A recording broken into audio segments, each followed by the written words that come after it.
Welcome back class 10th. In this chapter of manufacturing industries, we will see कि industries जो manufacturing sector में हैं वो किस तरीके का मैन्युफैक्चर करती हैं, कैसे रॉ मटेरियल्स को प्रोसेस करके they make finished goods and products जिनको फिर हम अपनी डेली लाइफ में यूज़ करते हैं। तो इसके पहले के चैप्टर्स में we have read about raw materials in form of minerals, है ना।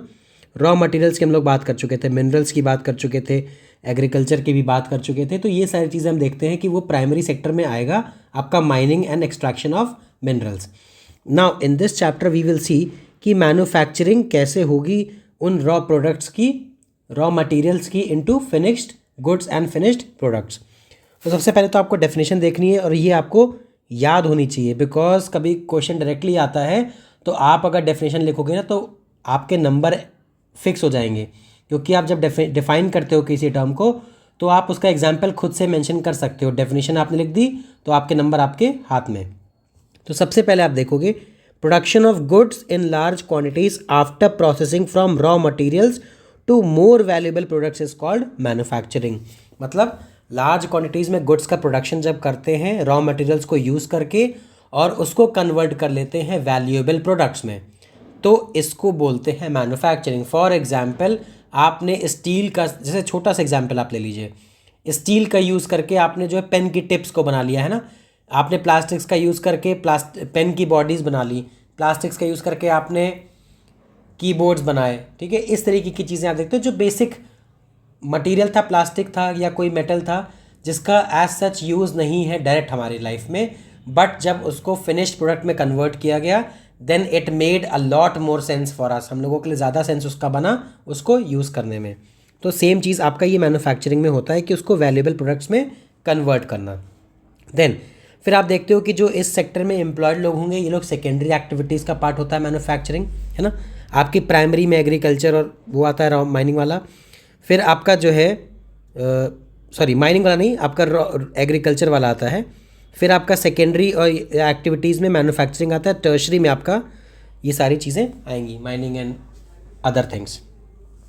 तो फिर आप देखो यहाँ पर कि the workers employed in steel factories, car, breweries, है ना, textile industries fall into this category. तो जो भी मैन्युफैक्चरिंग का काम कर रहा होगा all these people will form part of the secondary sector activities that is manufacturing, है ना। कोई कार बनाने की फैक्ट्री में काम कर रहा है, कोई टेक्सटाइल इंडस्ट्री में काम कर रहा है जहाँ पर कपड़े बन रहे हैं, कपड़े का मैन्युफैक्चरिंग हो रही है, जहाँ पर कहीं ब्रूअरीज जहाँ पे alcohol, beer and all these things बन रही हैं, वहाँ पर भी आप देखोगे कि वो क्या कर रहे हैं, रॉ मटेरियल को उन्होंने सोर्स किया फॉर्म ऑफ वीट और पुराना ग्रेन, फिर उसको कन्वर्ट कर दिया अल्कोहल में एंड बियर कंजम्पशन के लिए। तो अब आप देखो कि यहाँ पर एक लाइन लिखी है, दिस इज़ इंपॉर्टेंट लाइन, और इसको कई बार एक्सप्लेन करने के लिए आता है, तो ये एज अ क्वेश्चन भी आ सकता है लाइन आपका। और फिर जब हम लोग ये चीज़ें पढ़ेंगे ना तो आपको ये क्लियर हो जाएगा कि क्यों इंपॉर्टेंट है। So the line says the economic strength of a country is measured by the development of manufacturing industries. मतलब किसी भी कंट्री की इकोनॉमिक स्ट्रेंथ तब पता चलती है जब वहाँ पे जो मैन्युफैक्चरिंग इंडस्ट्री है वो कितनी ज़्यादा इस्टेब्लिश्ड है, ठीक है। मतलब मैन्युफैक्चरिंग सेक्टर क्योंकि सबसे ज़्यादा इंपॉर्टेंट होगा ना, वही आपका फिनिश प्रोडक्ट को बेचेगा, वही बनाएगा, है ना, रॉ मटेरियल्स को सोर्स करके।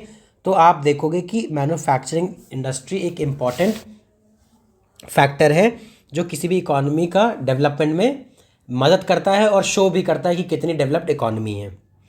देन यहाँ से आपको इसका आंसर पता चलेगा, इंपॉर्टेंस ऑफ मैन्युफैक्चरिंग। अब क्यों इंपॉर्टेंट है, सबसे पहली बात, सबसे पहले आप देखोगे कि मैन्युफैक्चरिंग इंडस्ट्रीज़ क्या करती हैं, एग्रीकल्चर को मॉडर्नाइज करती हैं। अब मैन्युफैक्चरिंग इंडस्ट्रीज़ में आप देख सकते हो कि क्या होता है, जो एग्रीकल्चर के प्रोडक्ट्स होते हैं उनको तो यूज़ करते हैं, साथ ही साथ जो अलग रॉ मटेरियल्स होंगे उनका भी यूज़ करके मैन्युफैक्चरिंग इंडस्ट्री में ही आप बनाओगे चीज़ों को। फॉर एग्जांपल सबसे बड़े जो एग्जांपल आपका होगा ट्रैक्टर आप देखते हो अलग अलग पार्ट्स जोड़ के बनते हैं ट्रैक्टर को, ठीक है। और ट्रैक्टर आप देखते हो कि एग्रीकल्चर में सबसे अच्छा काम करेगा, है ना। इसी तरीके की थ्रेशर्स मशीन होंगी, जो भी आपकी एग्रीकल्चरल हेल्प के लिए मशीन्स बनेंगी वो सारा आपका कहाँ डेवलप होगा, कहाँ पे मैन्युफैक्चर होगा, मैन्युफैक्चरिंग सेक्टर में आपका इसी मैन्युफैक्चर जो होता है चीज़ें। जैसे एग्जाम्पल एक और देख लो, आप ड्रोन्स की बात करते हैं। अभी रिसेंट टाइम में ड्रोन्स का यूज़ आप देखो, अगर एग्रीकल्चर में किस लिए यूज होता है? इंसेक्टिसाइड्स को स्प्रेड करने के लिए, पेस्टिसाइड्स के लिए, है ना, सीड स्कैटरिंग के लिए, इन सब के लिए, क्योंकि एग्रीकल्चर को मॉडर्नाइज किया जा रहा है। इसके पहले क्या होता था कि मैनुअली कोई जो है पंप से या फिर मशीन से उसको स्प्रे किया जाता था, इंसेक्टिसाइड को और फंगीसाइड को आपके फील्ड्स में, एग्रीकल्चर जहाँ पर हो रहा है। बट अब क्या है, ड्रोन का यूज़ करें तो मॉडर्नाइज कर रहा है ना। ड्रोन आपका कहाँ हो रहा है? ड्रोन आपका सेकेंडरी सेक्टर का ही तो पार्ट है, मैन्युफैक्चरिंग इंडस्ट्री का ही तो पार्ट है। वहाँ पर मैन्युफैक्चरिंग इंडस्ट्री में ही तो वो बनाया जा रहा है, फिर उसका यूज़ करके आप एग्रीकल्चर को मॉडर्नाइज कर रहे हो। तो इस तरीके की चीज़ें आपको देखनी है। फिर आप देखोगे कि ये हेल्प क्या करता है कि जो लोग एग्रीकल्चर में डिपेंडेंट रहते हैं उनको हेल्प करता है to generate new kind of employment, या फिर उनको नया वर्क देने के लिए मैन्युफैक्चरिंग इंडस्ट्री बहुत इंपॉर्टेंट रोल प्ले करती हैं। जैसे आपने देखा है क्लास 9th में आप पढ़ चुके हो डिसगाइज्ड अनएम्प्लॉयमेंट। डिसगाइज्ड अनएम्प्लॉयमेंट में क्या था कि खेत में, फील्ड में, एक फैमिली के पास ये फील्ड था, इस फैमिली के लोग यहाँ पर काम कर रहे थे, ठीक है, 5 लोग फैमिली में थे, 4 के बराबर काम था, एक आदमी एक्स्ट्रा एम्प्लॉयड था ना, जिसकी ज़रूरत नहीं थी, बस वो एम्प्लॉयड था, तो यही तो डिसगाइज्ड अनएम्प्लॉयमेंट हुई। इस तरीके से जो एक्स्ट्रा लेबर होगा उसको सब्स्यूम करने में मैन्युफैक्चरिंग इंडस्ट्री बहुत इंपॉर्टेंट रोल प्ले करेगी, उसको अडाप्ट करने में, उसको अब्जॉर्ब करने में, है ना। किसी के पास एक्स्ट्रा फैमिली में लोग हैं जिनको लगता है कि वो और टेक्निकल अच्छा काम कर सकते हैं या फिर फैमिली की इनकम और कंट्रीब्यूट कर सकते हैं, तो these people will be absorbed in manufacturing industry. वहाँ पर उनके काम को यूटिलाइज किया जाएगा और उससे और अच्छे से प्रोडक्ट बनाया जाएगा, तो उनकी इनकम भी जनरेट होगी and they will be out of this sorry disguised unemployment factor. Then फिर आप देखोगे industrial development is a precondition to the eradication of unemployment. क्यों? क्योंकि इंडस्ट्रीज़ का जब डेवलपमेंट होता है तो ये require more number of people. Industries में काम करने के लिए आपको मशीन पे काम करने के लिए लोग चाहिए होंगे, आपको मैनेजमेंट में काम करने के लिए लोग चाहिए होंगे, आपको वहाँ पर मल्टीटास्किंग स्टाफ जो होगा कई सारे लोग चाहिए होंगे, मतलब आपका है इंडस्ट्री में, तो it will generate employment for these kind of people, है ना, कई सारे लोगों को वहाँ पर। तो अनएम्प्लॉयमेंट की प्रॉब्लम, पॉवर्टी की प्रॉब्लम, इसको आप देख सकते हो कि इंडस्ट्रियल यूनिट से, मैन्युफैक्चरिंग यूनिट से ये चीज़ें कम हो सकती हैं, क्योंकि मोर number of technical skill required होती है, और जितने ज़्यादा टेक्निकल लोग होंगे उन सबका एब्जॉर्प्शन कहाँ पर होगा? आपका सबसे ज़्यादा मैन्युफैक्चरिंग सेक्टर में होगा, ना ही आपका एग्रीकल्चर में उतना हो पाएगा, और ना ही आपका टर्शियरी सेक्टर की अगर हम बात करें इंफॉर्मेशन कम्युनिकेशन टेक्नोलॉजी में, तो वो चीज़ें भी उतना एब्जॉर्ब नहीं कर पाएंगे जितना मैन्युफैक्चरिंग इंडस्ट्री या मैन्युफैक्चरिंग सेक्टर करेगा एब्जॉर्ब, ठीक है। फिर आप देखोगे कि एक्सपोर्ट ऑफ मैन्युफैक्चर्ड प्रोडक्ट्स क्या करता है? ट्रेड को एक्सपैंड करता है, इकोनॉमी में डेवलपमेंट लाता है, पैसा लाता है, जिससे इकोनॉमी और ज़्यादा डेवलप होती है, नई चीज़ें बनती हैं, लोगों में वेल्थ रीडिस्ट्रीब्यूशन होता है। ये सारा कैसे होगा? मैन्युफैक्चरिंग प्रोडक्ट के एक्सपोर्ट से। फिर आप देखोगे कि कंट्रीज़ जहाँ पर रॉ मटेरियल्स को यूटिलाइज करके फिनिश्ड प्रोडक्ट्स बनाए जाते हैं, these countries are very prosperous. इनका सबसे अच्छा एग्जाम्पल आपके लिए है यूएस एंड चाइना, जापान। ये सारी कंट्रीज़ को अगर आप देखो तो यहाँ पर क्या होता है कि रॉ मटेरियल, जैसे जापान की अगर हम बात कर लें, जापान इंडिया से iron and steel raw material form में खरीदता है, ठीक है, फिर स्टील खरीदता है और स्टील को वहाँ पर कन्वर्ट करता है फिनिश्ड प्रोडक्ट्स में, फिर वो बेचता है, तो आप देखो उसमें वैल्यू एडिशन हो जाता है ना। तो जापान भी एक अच्छी खासी प्रॉस्पेरस कंट्री है। तो आपको ये देखने को मिलेगा कि कैसे किसी कंट्री में अगर इंडस्ट्री डेवलप्ड होती है, वहाँ पर मैन्युफैक्चरिंग अच्छी होती है, तो वो एक प्रॉस्पेरस नेशन में कन्वर्ट हो सकती है, क्योंकि वहाँ पर हायर वैल्यू प्रोडक्ट्स बनाए जा रहे हैं, ऐसे प्रोडक्ट्स बनाए जा रहे हैं जिनकी वैल्यू भी हाई है, जिनके डिमांड भी हाई है। तो उससे क्या होगा कि कंट्री के पास पैसा आएगा तो वो और ज़्यादा डेवलपमेंट होगा। देन फिर आप देखते हो कि एग्रीकल्चर और जो इंडस्ट्रीज़ है ये एक्सक्लूसिव नहीं है, यहाँ पर लाइन लिखी are not exclusive to each other. इसका मतलब क्या हुआ कि ऐसा नहीं है कि एग्रीकल्चर आपका ये सेपरेट हो गया और इंडस्ट्रीज़ आपका सेपरेट हो गया, दोनों में कोई ओवरलैप नहीं है या दोनों में कोई लिंकेज नहीं है, ऐसा बिल्कुल भी नहीं है। क्योंकि आपको पता है कि ये दोनों ही एक दूसरे के काम आते हैं। एग्रीकल्चर से रॉ मटेरियल आप लोगे, ठीक है, रॉ मटेरियल्स लोगे, वो मैन्युफैक्चरिंग में जाएगा, ठीक है, और मैन्युफैक्चरिंग से फिनिश्ड गुड यहाँ वापस आ सकता है, ठीक है, फिनिश्ड गुड्स। जैसे अगर रॉ मटेरियल की बात करें तो रॉ मटेरियल आप देखो कि रॉ मटेरियल्स में कॉटन गया है ना, कॉटन बेल्स गई, इस तरीके की चीज़ें गई, वो यहाँ पर आपका प्रोडक्ट बना, फिर वो वापस से एग्रीकल्चर के फील्ड सेक्टर में काम आ सकता है। जैसे आपका कई सारी जगह पर स्टोरेज के लिए बैग्स चाहिए होते हैं कॉटन के, ठीक है। कई सारी चीज़ों में आपको वो चीज़ देखने को मिलेगी, सिमिलैरिटी और एक कनेक्शन। साथ ही साथ आप देखते हो कि इरिगेशन पंप हो गए, फर्टिलाइजर्स हो गए, है ना, पेस्टिसाइड्स हो गए, इंसेक्टिसाइड्स हो गए, प्लास्टिक हो गया, पीवीसी पाइप्स, ये सारी चीज़ें कहाँ बनती हैं? मैन्युफैक्चरिंग इंडस्ट्री में बनती हैं। और इन सब का यूज़ आपको कहाँ देखने को मिलेगा? एग्रीकल्चर इंडस्ट्री में मिलेगा। तो इस तरीके से आपको चीज़ें देखने को मिलेंगी, ये कनेक्शन दोनों के बीच में है। देन तो आपको पता है कि जैसे कनेक्शन देखने को मिलेगा, तो उसके साथ आपको ये भी समझना है कि एग्रीकल्चर के एफिशिएंसी में भी हेल्प करता है आपका मैन्युफैक्चरिंग। तो आप देख रहे हो किस तरीके का एक म्यूचुअल अंडरस्टैंडिंग तो एक ह्यूमन सेंस में बोलेंगे, एक म्यूचुअल कनेक्शन आपका देखने को मिलेगा, जिससे दोनों की ही ग्रोथ एक दूसरे से जुड़ी है, ठीक है। ये सारी चीज़ें आपको समझ में आएंगी। तो इस तरीके से हमको अपना मैन्युफैक्चरिंग इंडस्ट्री को भी डेवलप करना है, एग्रीकल्चर को भी डेवलप करना है, क्योंकि प्रोडक्ट ज़्यादा बनाना इज़ नॉट इम्पॉर्टेंट। आपके प्रोडक्ट में क्या होनी चाहिए? क्वालिटी भी होनी चाहिए, है ना। ज़्यादा से आपका फ़ायदा तो होगा कि ठीक है आप चीप प्रोडक्ट बनाते जाओगे और ज़्यादा से ज़्यादा लोग कंज्यूम करते जाएंगे, बट जब आपके प्रोडक्ट की क्वालिटी भी मेंटेन्ड होगी ना, तो people will use that product, उसको रिकमेंड भी करेंगे, और वो आपका ज़्यादा से ज़्यादा प्रोडक्ट एक क्वालिटी में ग्लोबल लेवल पर भी आपको रिप्रेजेंट करेगा, ठीक है। इस तरीके की चीज़ें आपको देखने को मिलेंगी। देन अब आते हैं क्लासिफिकेशन ऑफ इंडस्ट्रीज़, कि इंडस्ट्रीज़ का हम क्लासिफिकेशन किन बेसिस पर करते हैं। तो सबसे पहले तो आप देखोगे कि बेसिस आपका होगा क्या? रॉ मटेरियल जो यूज़ करते हैं, पहला बेसिस ये हो जाएगा। फिर आपका उनका रोल क्या है, इस बेसिस पर होगा। फिर आप देखोगे कि कैपिटल इन्वेस्टमेंट कितनी है, मतलब पैसा कितना लगाया गया है, ये आपका थर्ड फैक्टर हो जाएगा। चौथा फैक्टर होगा ओनरशिप, कौन ओन करता है, गवर्नमेंट ओन करती है, प्राइवेट सिटीजन ओन करता है, ये सारी चीज़ें।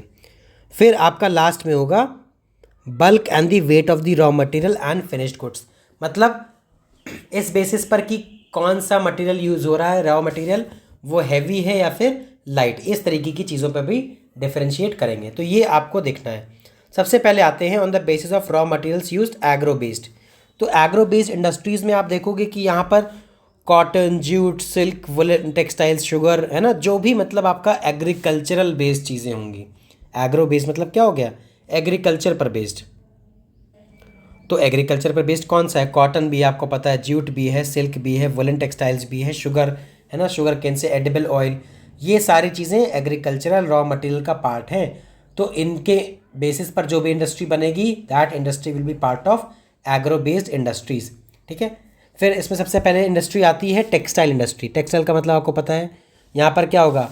कपड़ों का काम होगा, है ना। हम लोग जो है फाइबर्स, नेचुरल फाइबर जैसे कॉटन हो गया, जूट हो गया, इन सब को यूटिलाइज करेंगे रॉ मटेरियल्स को, और फिर इनसे हाई वैल्यू प्रोडक्ट बनाएंगे। जैसे आप कॉटन का यूज़ करके क्लोथ का आप जो है बिजनेस करते हैं ना, टेक्सटाइल इंडस्ट्री में क्लोथ बनते हैं, कपड़े बनते हैं, बेडशीट्स हो गए, शर्ट्स, टी शर्ट्स, कई सारी चीज़ें। तो आपने क्या किया? सोर्स किया मटेरियल कॉटन, और उससे आप न्यूमरस चीज़ें बना रहे हो। अच्छी क्वालिटी की बनाओगे तो उसका प्राइस ज़्यादा होगा, नॉर्मल क्वालिटी की बनाओगे तो उसका प्राइस कम होगा। It will depend upon the quality, but यहाँ पर पर्पज़ ये है कि टेक्सटाइल का काम है तो वो भी आपका एग्रो बेस्ड है, क्योंकि यहाँ पर जो आप मटेरियल यूज़ कर रहे हो that is derived from the agriculture. Then cotton textiles आपका हो जाएगा, ठीक है। कॉटन टेक्सटाइल में आप देखोगे कि ये कहाँ पर होंगी? जहाँ पर कॉटन के जो बेल्स आते हैं, बेल्स, BALES, बेल्स। तो कॉटन का जो आता है ना, ये पूरा ऐसे, इसको फिर इंडस्ट्री में भेजा जाता है। टेक्सटाइल से पहले कॉटन टेक्सटाइल में भेजा जाता है। तो यहाँ पर आप देखोगे कि जो बेल्स हैं उनको पतला करके थ्रेड के टाइप में बनाया जाता है, ठीक है। पहले वहाँ पे थ्रेड अलग कीजिएगा, फिर तो कपड़ा बनेगा ना। पहले आप थ्रेड वाइज उसको अलग करते जाओगे, एक जो कॉटन की बॉल होती है जिसको हम बोलते हैं, ठीक है। ये सारी चीज़ें यहाँ पर हैं। तो आप देखो कॉटन टेक्सटाइल पहले कहाँ पर जनरली आपको कंसंट्रेशन मिलेगा, इसका आपको कंसंट्रेशन मिलेगा वहाँ पर जहाँ पे कॉटन की ग्रोथ अच्छी होगी, जहाँ पे कॉटन का कल्टीवेशन अच्छा होगा। And these areas are Maharashtra, Gujarat, है ना। सबसे ज़्यादा आपको महाराष्ट्र, गुजरात मिलेगा। क्यों? सबसे ज़्यादा यहाँ पर अवेलेबिलिटी ऑफ रॉ कॉटन होगी, ठीक है। रॉ कॉटन की अवेलेबिलिटी होगी तो ऑब्वियस सी बात है, हम लोग पहले भी इंडस्ट्रीज़ में पढ़ चुके हैं कि कहीं पर अगर रॉ मटेरियल ज़्यादा होता है तो इंडस्ट्रीज़ भी उसी के आसपास डेवलप होती हैं। रीज़न बीइंग कि अगर दूर आप डेवलप करोगे तो आपकी कॉस्ट बढ़ जाएगी ना। आपने पास में ही डेवलप कर दिया जहाँ पर उसकी ग्रोथ हो रही है, जहाँ पर उसका एग्रीकल्चर का काम चल रहा है, जहाँ पर उसका क्या कहते हैं प्रोडक्शन हो रहा है, वहीं पर अगर आप उसको यूटिलाइज़ कर लोगे तो वो आपके लिए बेनिफिशियल भी होगा और कॉस्ट इफेक्टिव भी होगा। तो सेम चीज़ें यहाँ पर भी आपको देखने को मिलेंगी, ठीक है। फिर आप देखते हो कि इसी इंडस्ट्री में और इंडस्ट्रीज़ जो है इंपॉर्टेंट हो जाती हैं कॉटन इंडस्ट्री की वजह से। कौन सी? Chemicals and dyes, packaging materials, engineering works. क्यों? क्योंकि कॉटन की जो इंडस्ट्री है इसमें कॉटन बेल्स को थ्रेड में कन्वर्ट करने के लिए आपको मशीन्स चाहिए, ठीक है, हैंडलूम मशीन्स चाहिए। अब मशीन्स के लिए आपको पता है कि इंजीनियरिंग वर्क लगेगा, कि उसमें मशीन्स डेवलप करी जाएंगी, उनको यहाँ इंस्टॉल किया जाएगा, उनके मेंटेनेंस के लिए लोग रहेंगे। फिर आप देखते हो chemicals and dyes, cotton white colour का होगा तो आपको मल्टीपल कलर चाहिए, तो यू विल रिक्वायर आपके केमिकल्स एंड डाइज प्रोडक्ट्स है ना, पैकेजिंग मटेरियल चाहिए होगा। अगर आपने वहाँ पे कपड़ा मैन्युफैक्चर कर रहे हो so you will require some packaging materials as well. तो ये सारी चीज़ें, ये सारे इंडस्ट्रीज़ एक दूसरे से रिलेटेड हैं एंड कनेक्टेड हैं, क्योंकि आपको देखने का है एक से सारा काम हो रहा है, तो मल्टीपल चीज़ें एक दूसरे के साथ कनेक्शन में रहेंगी तभी काम एफिशिएंटली हो पाएगा। देन फिर आप देखोगे कि स्पिनिंग महाराष्ट्र, गुजरात एंड तमिलनाडु में होती है, और वीविंग आपका होता है generally cotton, silk and embroidery etcetera. मतलब वीविंग में क्या हो गया ना, सिलना वाला काम जो आपका हैंडवर्क काइंड ऑफ होता है। तो ये चीज़ें आप देखते हो कि हैंडवर्क भी एक इंपॉर्टेंट रोल प्ले करेगा। क्यों? क्योंकि यहाँ पर जो ट्रेडिशनल स्किल्स हैं उनको यूटिलाइज़ कर रहे हैं। पहले के लोग क्या करते थे, जैसे आजकल आप देखो मशीन में आपने डिज़ाइन फीड कर दी तो मशीन जो है डिज़ाइन एम्ब्रॉयड कर देगी, आपके किसी भी प्रोडक्ट पे एम्ब्रॉयडरी कर देगी। बट उसका क्या होगा, आपने मशीन में फीड किया, उस तरीके की आपने 100 शर्ट्स एक दिन में एम्ब्रॉयडर करवा ली उससे मशीन पे। बट सेम चीज़ अगर आप किसी पर्सन को दोगे तो it will require some time. तो हो सकता है दिन में वो सिर्फ 10 ही कर पाए या 5 ही कर पाए। तो क्या होता था कि इससे कॉस्ट भी बढ़ जाती है, टाइम भी लगता है। बट जो ट्रेडिशनल स्किल्स होती हैं वो इम्पॉर्टेंट ज़्यादा हो जाती है। क्यों? क्योंकि एक वैल्यूएबल कंट्रीब्यूशन उनका होता है इसको आगे बढ़ाने में। देन आप देखोगे कि वीविंग किससे होगी, handloom and powerloom and in mills. तो हैंडलूम मतलब जो हाथ से भी चलेगा, पावरलूम वाला आपका मशीन से या फिर इलेक्ट्रिसिटी इन सब से चलेगा, है ना। मशीन जो चलेगी ऑब्वियसली या तो इलेक्ट्रिसिटी पर चलेगी या फिर जनरेटर पर चलेगी, जो भी वहाँ पर उसको पावर सोर्स मिलेगा। फिर आप देखते हो in mills, the handspun khadi provides large skill employment to weavers in their homes as a cottage industry. तो जो खादी का काम है, खादी का काम अभी भी आपको देखोगे तो वो कॉटेज इंडस्ट्री मतलब जो घरों में इंडस्ट्री होती है छोटे लेवल पे, जहाँ पर 10-15 लोग एम्प्लॉयड होते हैं, यहाँ पर खादी का काम अभी भी चलता है कि लोग खादी हाथ से बुनते हैं। जैसे आपने देखा था ना, महात्मा गांधी जो है एक चरखा लेके बैठते थे, ऐसे करके चरखा लेके बैठे थे ना। तो ये चीज़ें आपको देखने को मिलेंगी। तो ये आपका खादी का काम अभी भी आपका हैंड से होता है। ये आपके चीज़ एक इम्पॉर्टेंट रोल प्ले करेगी। देन जूट टेक्सटाइल्स पे आते हैं। जूट टेक्सटाइल्स को आप देखो, जूट क्या है, India is the largest producer of jute, है ना, रॉ जूट का है, ये आपको पता होना चाहिए। India is the largest producer of raw jute and jute goods and stands at second place as an exporter after Bangladesh. मतलब इंडिया में, ऑल ओवर वर्ल्ड में इंडिया में सबसे ज़्यादा जूट का प्रोडक्शन होता है, ठीक है, जूट के गुड्स बनते हैं। लेकिन एक्सपोर्ट करने के मामले में इंडिया इज सेकेंड। फर्स्ट पे कौन है? सॉरी, फर्स्ट पे आपका है बांग्लादेश। तो बांग्लादेश में आप देखोगे कि वो एक्सपोर्टर बहुत बड़ा है, जबकि इंडिया में प्रोडक्शन ज़्यादा होता है, ठीक है। फिर आप देखोगे कि कहाँ पे एग्जिस्ट करता है, mainly along the banks of the Hooghly river in a narrow belt. तो हुगली रिवर के अराउंड। फिर आप सबसे पहले एक फैक्ट्स देख लो। देखो अच्छा, ये फैक्ट्स बड़े इंपॉर्टेंट हो जाते हैं। क्यों? क्योंकि यहाँ पर ऐसी चीज़ें दी होती हैं जो आपके MCQs में बहुत इंपॉर्टेंट रोल प्ले करती हैं। तो जैसे first jute mill was set up near Kolkata in 1855 at Rishra. तो ये पूछ सकते हैं आपका कि सबसे पहली जो जूट मिल थी वो कहाँ पर सेटअप हुई थी, तो नियर कोलकाता इन रेशरा।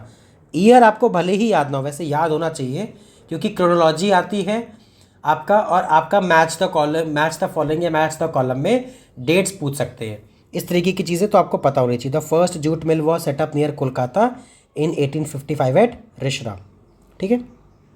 देन फिर आप देखो factors responsible for their location the Hooghly basin. अब हुगली बेसिन में ही जूट टेक्सटाइल्स क्यों है, तो आपको देखने को मिलेगा क्योंकि सबसे इंपॉर्टेंट रीज़न वही जो मैंने आपको पहले भी बताया है, अभी फिर से हम लोग उसी की बात करेंगे कि जहाँ पर प्रोडक्ट ग्रो करता है, जहाँ पे प्रोडक्ट रॉ मटेरियल आपको जहाँ पे मिलेगा, there only you will find उसकी इंडस्ट्री या रिलेटेड इंडस्ट्री।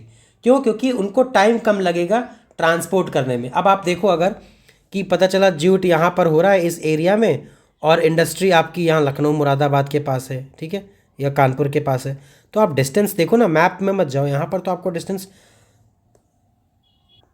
ये आपका 1000 किलोमीटर 2000 किलोमीटर मतलब आपका हो जाएगा डिस्टेंस, ठीक है। तो इससे क्या होगा? टाइम वेस्ट होगा, मनी वेस्ट होगा और कॉस्ट भी बढ़ जाएगी, क्योंकि ट्रांसपोर्टेशन का कॉस्ट भी तो इंक्लूड होगा फाइनल प्रोडक्ट में। तो ये सारी चीज़ों की वजह से आपको देखना है कि प्रॉक्सिमिटी हमेशा कहाँ होगी? जहाँ पर जूट प्रोड्यूस हो रहा होगा। फिर नदी के पास, हुगली बेसिन के पास क्यों है? दूसरा रीज़न उसका ये कि इनएक्सपेंसिव वाटर ट्रांसपोर्ट। भाई यहाँ पर वाटर वे बना हुआ है तो इसी से बोट्स के थ्रू चला जाता है, तो वाटर वे बहुत सस्ता पड़ता है ना। ये चीज़ें हैं, तो इन सब वजह से आपको देखने को मिलेगा। फिर आप देखोगे supported by a good network of railways, roadways and waterways to facilitate movement of raw material to the mills, abundant water for processing raw jute. तो आपको पता है रोडवेज भी है, रेलवेज भी है, वाटरवेज भी है, जो चीज़ें आपको यहाँ पर देखने को मिलेंगी कि हेल्प करती हैं फ्लरिशिंग ऑफ इंडस्ट्री।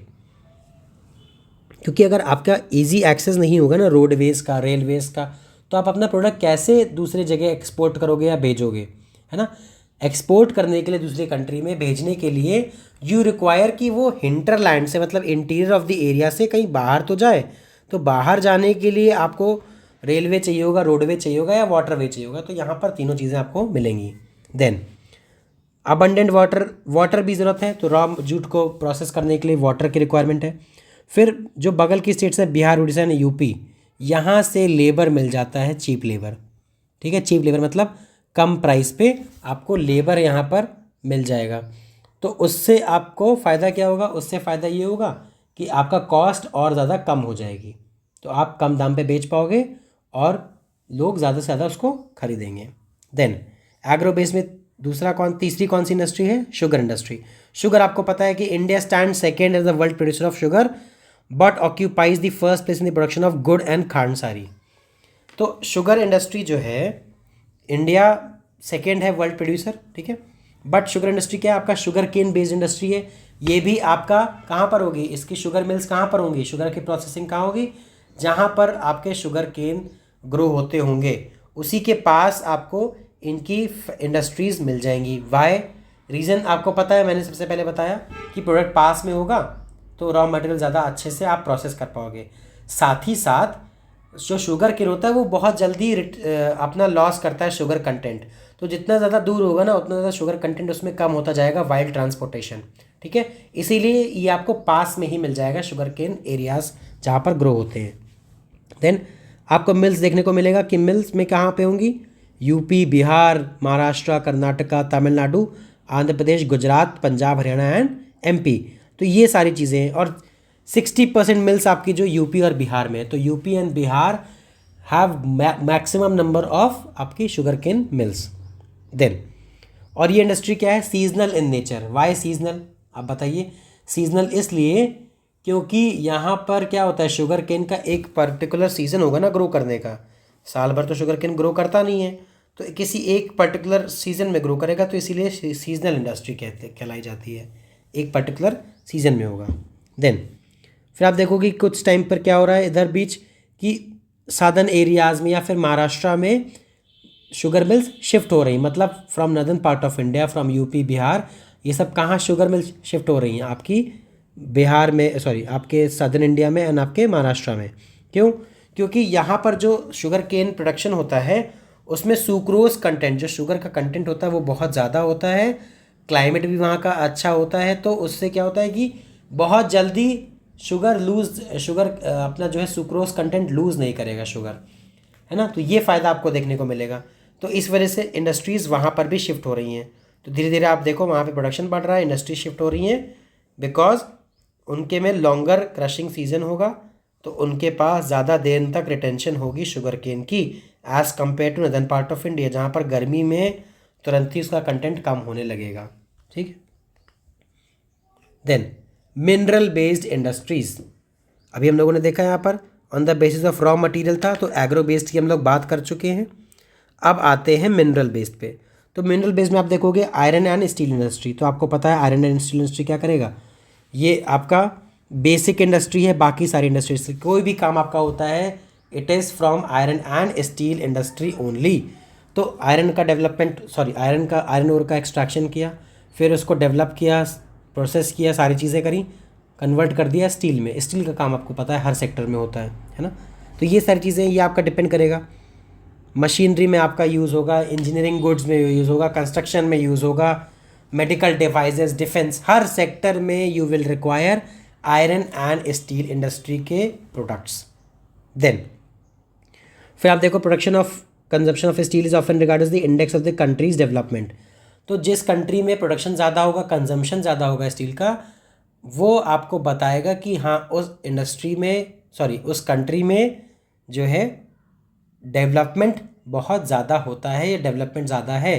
क्यों? क्योंकि देखिए मैंने आपको अभी बताया स्टील इंडस्ट्री जो है आपका, आयरन एंड स्टील इंडस्ट्री, इसका यूज़ होता है आपका हर सेक्टर में। कार मैन्युफैक्चरिंग में भी होगा, आपका कंस्ट्रक्शन में होगा, डिफेंस में होगा, मेडिकल इक्विपमेंट्स में होगा। तो ये सारी जगह पर अगर यूज़ हो रहा है और कहीं पर ये सारी चीज़ों में बन रहा है या फिर उसका कंजम्पशन ज़्यादा हो रहा है, तो ऑब्वियस सी बात है कहीं ना कहीं इनका यूज़ हो रहा है। तो जब इनका यूज़ अच्छे से हो रहा है तो ये यही शो करेगा कि वो कंट्री क्या है, डेवलप्ड है इकोनॉमिकली और बहुत अच्छी पोजीशन पे है। ठीक। देन फिर आप देखोगे कि iron ore, coking coal and limestone are required in the ratio of approximately 1:2:1। ये चीज़ आपको ऐसे पता होना चाहिए, एक फैक्ट, कि स्टील बनाने के लिए हम आयरन से स्टील कन्वर्ट करते हैं तो आयरन ओर चाहिए हमको 4, कोकिंग कोल चाहिए होगा 2 और लाइमस्टोन चाहिए होगा 1। तो इन तीनों का रेशियो आपको पता होना चाहिए। ठीक है, ये सारी चीज़ें हो गई। देन छोटा नागपुर प्लेटू आपका देखोगे कि वहाँ पर maximum concentration of iron and steel industries का है। क्यों? क्योंकि छोटा नागपुर प्लेटू में ही आपको सबसे ज़्यादा आयरन की माइंस मिलेंगी। तो ऑब्वियस सी बात है जहाँ पर आपका प्रोडक्शन होगा रॉ मटेरियल का, या फिर जहाँ पर रॉ मटेरियल्स आप इजीली माइन कर सकते हो, वहीं पर आप इंडस्ट्रीज़ भी सेटअप करोगे। क्योंकि इंडस्ट्रीज़ रॉ मटेरियल्स के सोर्स के पास सेटअप होती हैं तो कॉस्ट कम होती है। ठीक है। Then aluminium smelting. आप एल्यूमिनियम स्मेल्टिंग की बात करो तो इसमें क्या होगा, ये सबसे ज़्यादा इंपॉर्टेंट मेटलर्जिकल इंडस्ट्री है, ये आपको पता होना चाहिए। Is the second most important metallurgical industry in India after, obvious सी बात है, आयरन एंड स्टील। क्योंकि एल्यूमिनियम का भी यूज़ आपका बहुत जगह होता है। क्यों? एल्यूमिनियम एक तो पहली बात है लाइट मटेरियल होता है, लाइट मेटल होगा, और ये स्टील के जितना स्ट्रांग होगा। तो लाइट भी है, स्ट्रेंथ भी है इसमें, तो ये ज़्यादा हैवी वेट नहीं होगा। अगर आप देखो जो आपके एयरक्राफ्ट और एरोप्लेन्स होते हैं ना, वो आपके एल्यूमिनियम से ही बने होंगे। क्यों? क्योंकि एक तो पहली बात आपको स्ट्रेंथ, मजबूती आपको स्टील की मिलेगी, और आपका वेट लाइट होगा, तो आपका जो एयरक्राफ्ट होगा वो इतना ज़्यादा भारी नहीं होगा। ऑब्वियस सी बात है कि जब आप उसको स्टील का बनाओगे तो वो जितना वेट अभी है उससे और ज़्यादा वेट बढ़ जाएगा। तो कॉस्ट इफेक्टिव बनाने के लिए, फ्यूल एफिशिएंट बनाने के लिए वी रिक्वायर स्टर्डीनेस चाहिए स्टर्डीनेस चाहिए, और साथ ही साथ आपको चाहिए कि वेट भी उसका कम हो। देन ठीक है, तो आप देखोगे कि यूटेंसिल्स में, वायर्स में एल्यूमिनियम का बहुत ज़्यादा यूज़ होता है। And it has gain popularity as substitute of steel, copper, zinc and lead in number of industries. तो आपको पता है सब्सिट्यूट की तरह भी यूज़ हो रहा है। देन एल्यूमिनियम स्मेल्टिंग के प्लांट्स आपको कंट्री में कहाँ कहाँ पे मिलेंगे? Orissa, West Bengal, Kerala, UP, Chhattisgarh, Maharashtra and Tamil Nadu. और लास्ट हम लोगों ने चैप्टर में पढ़ा था bauxite is the raw material जिससे आपका एल्यूमिनियम बनेगा। तो bauxite the raw material used in smelters is very bulky, dark reddish coloured in rock, है ना। फिर इसी को यूज़ करके, इसी के केमिकल प्रोसेस से और काफ़ी सारी चीज़ों से वी विल मैन्युफैक्चर एल्यूमिनियम। ठीक है। फिर आप देखो regular supply of electricity is required, assured source of raw material at a minimum cost are the 2 prime factors for location of the industry. तो एल्यूमिनियम इंडस्ट्री आपकी कहाँ होगी? सबसे पहली बात रॉ मटेरियल के सोर्स जहाँ पर होगा उसके पास ही होगी, और साथ ही साथ आपको इलेक्ट्रिसिटी की रेगुलर सप्लाई चाहिए, क्योंकि स्मेल्टिंग का प्रोसेस है, आपको ये सारी चीज़ों के लिए इलेक्ट्रिसिटी का एक रेगुलर सप्लाई चाहिए होता है। तो जहाँ पर रेगुलर सप्लाई होगा या फिर जहाँ पर थर्मल पावर प्लांट्स होंगे, हाइड्रो पावर प्लांट्स होंगे, उन जगह पर बहुत ईजिली आपको इंडस्ट्रीज़ दिख जाएंगी इन चीज़ों की, है ना, क्योंकि इनको रेगुलर पावर सोर्स चाहिए होता है, तो जनरली ये लोग पावर सोर्स के पास ही और रॉ मटेरियल्स के पास ही मिलते हैं। फिर आप आते हैं केमिकल इंडस्ट्रीज़ पे। अब केमिकल इंडस्ट्रीज़ आपको पता है ये भी आपका मिनरल से बेस्ड होगा। क्यों?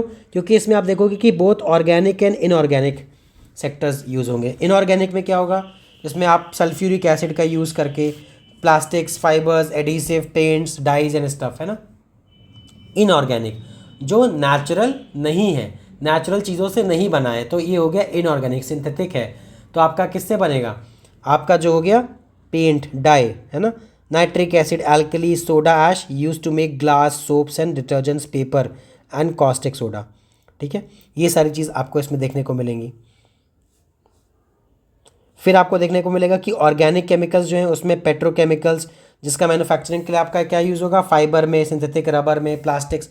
पेट्रोकेमिकल्स का मतलब हो गया आपका जो पेट्रोलियम इंडस्ट्री है, तो उसमें सिर्फ पेट्रोल एंड डीजल के अलावा भी बहुत सारे काम होते हैं। ठीक है, उसमें सिर्फ पेट्रोल और डीजल नहीं बनता है।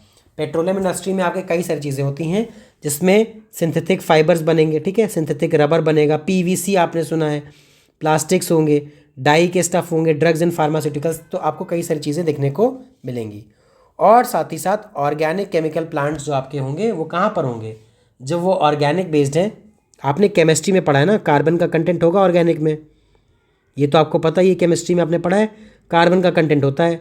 तो पेट्रोलियम और कोल सब जगह आपको पता है ऑर्गेनिक है ये सारी चीज़ें, तो वहाँ पर आपको कार्बन का कंटेंट मिलेगा।